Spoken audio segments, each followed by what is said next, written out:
Hay una pregunta que los españolistas lanzan con la seguridad de quien cree que tiene un argumento devastador.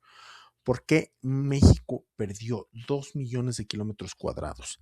La pregunta es para humillar, es para que los mexicanos sientan vergüenza, es para decir que la incompetencia mexicana explica la pérdida de Texas, California, Nuevo México, Arizona, Nevada, Utah, Colorado y todo lo demás que quedó del otro lado del río Bravo después de 1848, para insinuar que España lo habría hecho mejor, que el problema fue la independencia, que México no supo cuidar lo que heredó. Vamos a decir una cosa rapidísimo aquí.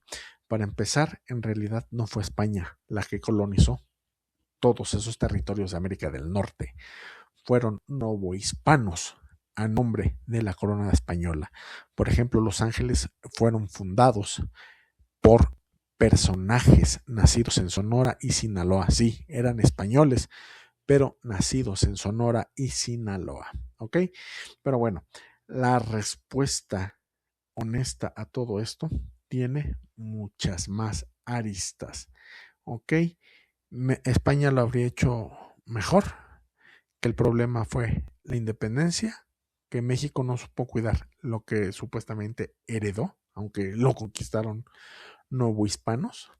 Bueno, pues la respuesta honesta a esa pregunta requiere contar una historia que los españolistas, no los hispanistas como Alberto hispanista, este video va dedicado sobre todo por todas las tonterías que le he escuchado decir. Eh, este va para gente españolista como Alberto. Nosotros somos hispanistas, ellos son españolistas. Y estas son historias que ellos prefieren no contar. La historia de lo que España hizo con América del Norte antes de que México existiera como país. La historia de las decisiones que se tomaron en Madrid sin consultarle a nadie en el Nuevo Mundo. Fueron vaciando el continente de presencia española con una eficiencia que ni el mejor enemigo extranjero habría podido lograr por sí solo. Cuando México se independiza en 1821, ya había perdido la partida territorial en América del Norte, no por su culpa, sino por la de la corona que supuestamente la reclamaba. La historia comienza con los Borbones y con una guerra que se peleó en Europa, pero que se pagó en América. La Guerra de Sucesión Española de 1701 a 1714 determinó quién iba a sentarse en el trono de Madrid. Cuando terminó, los Borbones ganaron el trono, pero pagaron un precio territorial que no les costaba nada a ellos, porque la tierra era de otros. En el Tratado de Utrecht de 1713, España cede a la Gran Bretaña Terranova y Acadia, dos territorios que hoy son Canadá y que formaban parte de las reclamaciones españolas en América del Norte. No los cedió porque los hubiera perdido en batalla. Lo cedió como moneda de cambio diplomático, como parte del precio de reconocimiento que los otros poderes de Europa exigían para aceptar a los Borbones como los monarcas legítimos de España. América pagó la legitimidad europea de una dinastía que ni siquiera era española, pero apenas empieza. Hay que detenerse un momentito para hablar de las 13 colonias, porque es donde el argumento necesita ser preciso para ser honesto. El Tratado de Tordesillas de 1494 dibuja una línea imaginaria en el Atlántico y le dio a España teóricamente todo el continente americano al oeste de esta línea. En teoría, eso incluía el territorio que luego sería la costa este de América del Norte. Pero hay una diferencia enorme entre reclamar un territorio en un papel firmado en Europa y colonizarlo, habitarlo, defenderlo y administrarlo en la realidad. España nunca colonizó efectivamente la costa atlántica de Norteamérica más allá de la Florida. Cuando los ingleses llegaron y fundaron Jamestown en 1607 y luego las demás colonias, España protestó diplomáticamente, pero no pudo o no quiso hacer nada concreto. Las 13 colonias se desarrollaron durante más de un siglo y medio en territorio que España reclamaba según Tordesillas, pero que nunca controló de ninguna manera real. Eran inglesas en los hechos, no españolas, en ningún sentido práctico. Y lo que sí podemos verificar, y además es devastador, es lo que pasa después, cuando las tres colonias se independizan de la Gran Bretaña en 1783 con ayuda de la corona española. Y no le preguntaron a nadie en América si le querían entrar. En los tratados de París, que pusieron fin a la guerra de independencia de Estados Unidos, España negocia por su cuenta con los ingleses. Y en esa negociación, Madrid reconoce la independencia de los Estados Unidos y los límites del nuevo país, que incluían territorios donde España sí tenía presencia real. Háganme el chingado favor.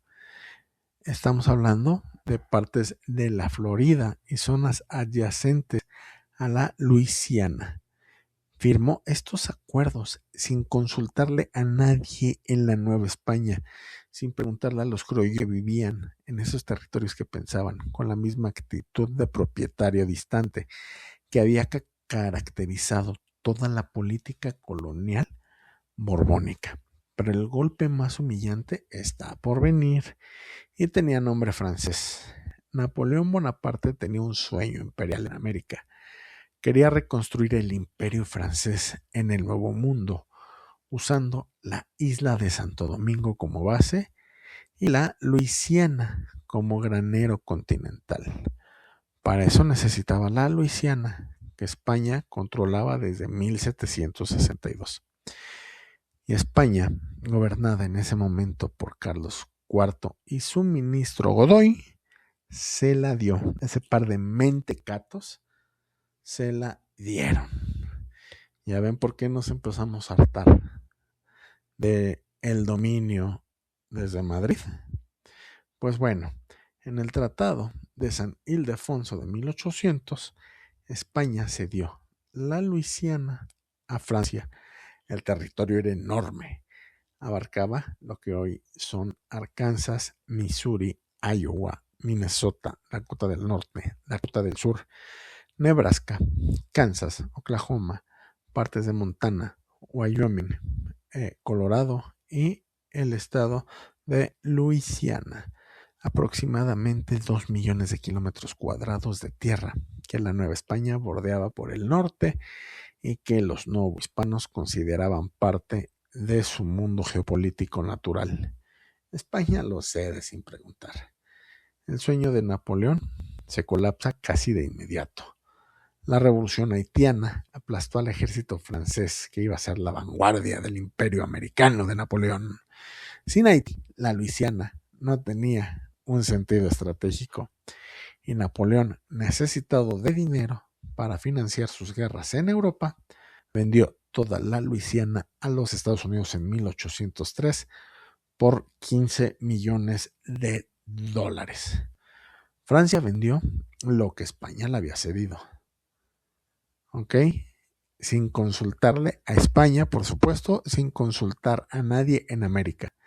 El territorio, que había sido parte del mundo novohispano durante generaciones, pasó de España a Francia, a Estados Unidos en 3 míseros años, como si fuera una propiedad que los dueños podían traspasar a voluntad sin importar quién viviera en ella.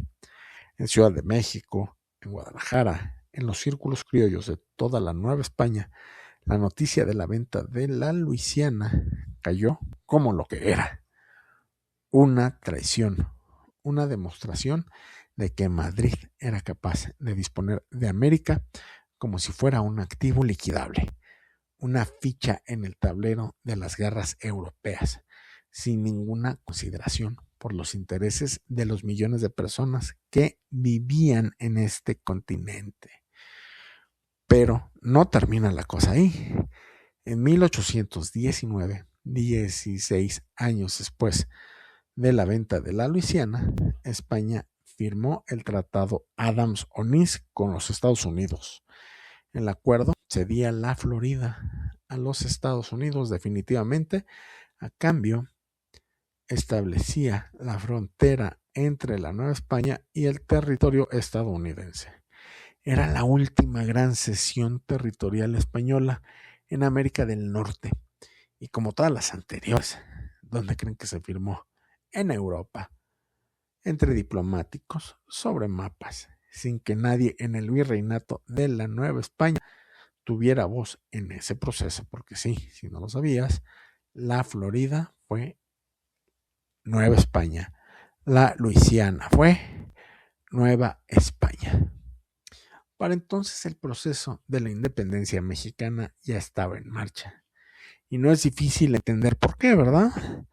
Y antes de eso estaba la crisis de Nootka, que en 1790 había obligado a España a ceder sus reclamaciones en el Pacífico Noroeste a Gran Bretaña, retirándose de lo que hoy es la Colombia Británica y el estado de Washington, territorios que España había explorado y reclamado, pero que tampoco pudo defender cuando llegó el momento.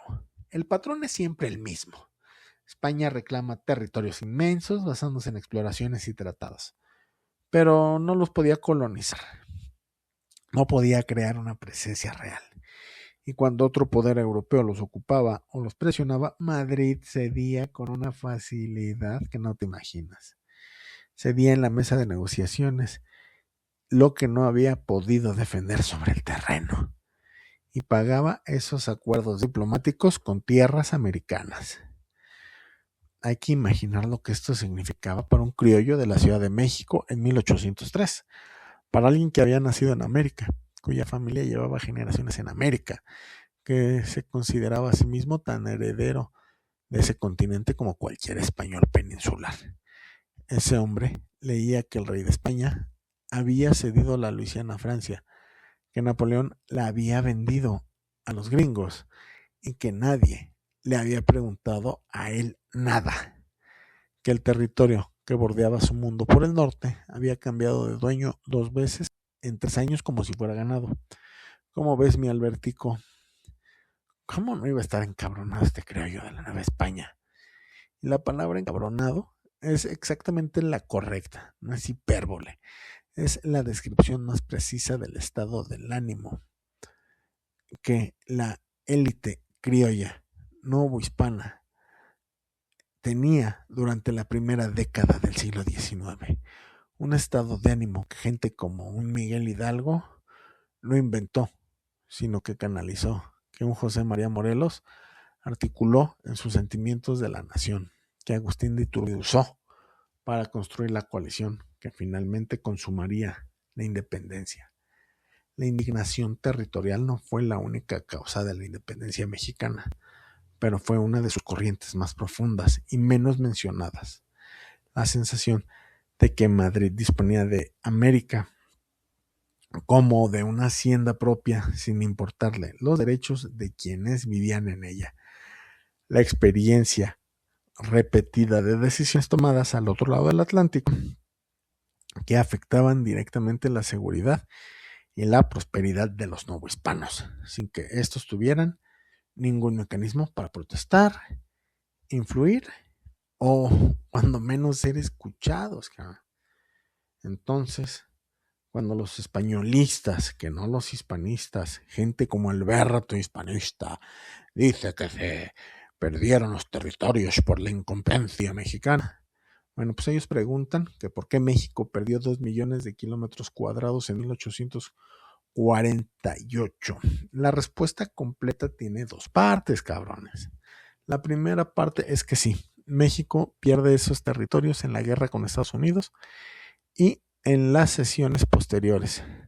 Y eso es una herida real en la historia mexicana que merece ser analizada con toda honestidad.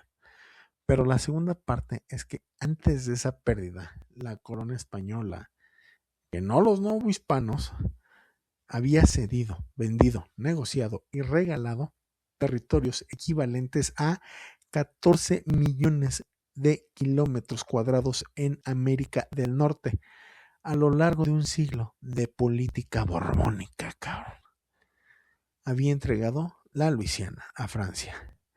La había dejado venderla a los Estados Unidos. Había firmado tratados que reconocían la soberanía estadounidense sobre territorios que la Nueva España consideraba parte de su entorno vital.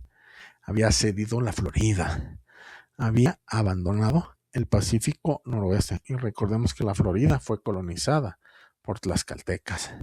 Había reconocido la independencia de las 13 colonias y negociado los límites del nuevo país sin consultar a nadie en América. Y lo había hecho todo desde Madrid, en oficinas y salones donde América era un punto en el mapa, una fuente de plata y azúcar, un peón en el tablero de las guerras europeas. México no heredó un continente completo, heredó lo que España no había logrado defender. No había querido colonizar y no había podido retener antes de que los criollos decidieran que preferían administrar sus propias pérdidas antes que seguir pagando las ajenas. Sí, porque ellos fueron los que nos separaron primero a nosotros. Nosotros no nos separamos de España. España nos separó a nosotros de ellos. Y esa es una gran lección. Y esa mitad es la que explica mejor que ninguna otra cosa por qué los novohispanos del siglo XIX decidieron que el problema no era que México no supiera cuidar lo que tenía. El problema era que Madrid tampoco había sabido cuidarlo. Y al menos México podía perder su propio territorio en sus propias guerras, haciendo sus propias pendejadas. En lugar de haberlo cedido en Versalles, o en Utrecht, o en San Ildefonso, por reyes que nunca habían pisado el continente que regalaban, territorio que fue colonizado por criollos, que fue explorado por las caltecas, que sudó y vivió gente que hoy sería llamada mexicana. Bueno, les agradezco mucho y ojalá que Albertico haya escuchado un poquito de esto.